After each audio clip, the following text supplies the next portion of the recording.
তেলিয়ামুড়া মহকুমার করৈলং শান্তিপুরা এলাকায় বিষধর সাপ উদ্ধারের ঘটনায় ব্যাপক চাঞ্চল্য ছড়িয়েছে। সকাল 7:30 নাগাদ স্থানীয় ক্যানেলের পাশে বিশাল আকারের এক কালো সাপকে দেখতে পায় এলাকাবাসী। কেউ একে কিং কোবরা বলে দাবি করেন, আবার কেউ বলেন এটি কালপানক। খবর পেয়ে বন দপ্তরের কর্মীদের জানানো হয়। তবে অভিযোগ, খবর পাওয়ার প্রায় 3.5 থেকে 4 ঘন্টা পর বনকর্মীরা ঘটনাস্থলে পৌঁছান। দীর্ঘ প্রচেষ্টার পর অবশেষে এলাকাবাসীর সহায়তায় সাপটিকে সফলভাবে উদ্ধার করা হয়। তবে বনকর্মীরা উদ্ধার হওয়া সাপটির সঠিক প্রজাতি জানতে পারেনি। প্রশিক্ষিত কর্মীর এমন অজানা মন্তব্যে উপস্থিত জনতার মধ্যে কৌতূহল এবং গুঞ্জন দেখা দেয়। অবশেষে বন দপ্তরের দলটি বিশাল আকৃতির সেই বিষধর সাপটিকে নিরাপদে উদ্ধার করে নিয়ে যায়। ঘটনায় স্থানীয় এলাকায় তীব্র আলোড়ন এবং কৌতূহলের সৃষ্টি হয়েছে। Bureau report, Tripura TV. শিলাডি আমরা বিমানন্দ পঞ্চায়েতের রোডটার দিকে সকালবেলা আমি ঘাস আনতাম গেছিলাম।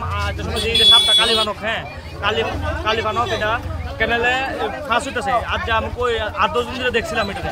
আমাকে আজকে ফেসে বসছে যে আজকে ফার্স্ট গেলাম, আজকে ফার্স্ট ধরে নিতে থাকা। আমরা খুশি হয়েছি, আপনারা সবাই ভালো থাকবেন। কোন সময় দেখছিলেন? কোন সময় দেখছিলেন? এটা সকালবেলা 7টা। ফরেস্টার আইসে কটা সময়? ফরেস্টার আইসে ওখানে কটা বাজে? ওখানে 11টা উপবাজে, 11:30 উপবাজে। আইসে কটা সময়? আইসে ধরুন 11টার দিকে আইসে। খবর দিচ্ছেন কোন ফরেস্টারে? লোক খবর দেওয়া হয়েছে, 7:30টার ভিতরে খবর দেওয়া হয়েছে। নাম কি আপনার? সুব্রত মজুমদার। আপনি দেখছেন? কন্যাবিল সাপ, কন্যাবিল একটা সাপ করইলং নেই, কন্যাবিল না ফোন করে কইছে।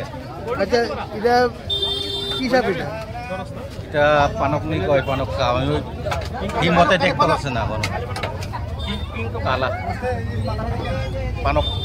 কি সাপ হইতে পারে আমরা বুঝতে পারেন না? কি সাপ হইতে পারে বুঝতে পারেন না? কিং কোবরা হইতে পারে, পানক নেই কয় বাংলা দিয়া। আপনি কইতে পারেন না এটা কি সাপ? আপনি ফরেস্টারের কইতে পারেন না এটা কি সাপ? King cobra, king cobra. নাম কি দা? শান্তি হরি রাংখল, আপনার ডেজিগনেশন? ফরেস্টার।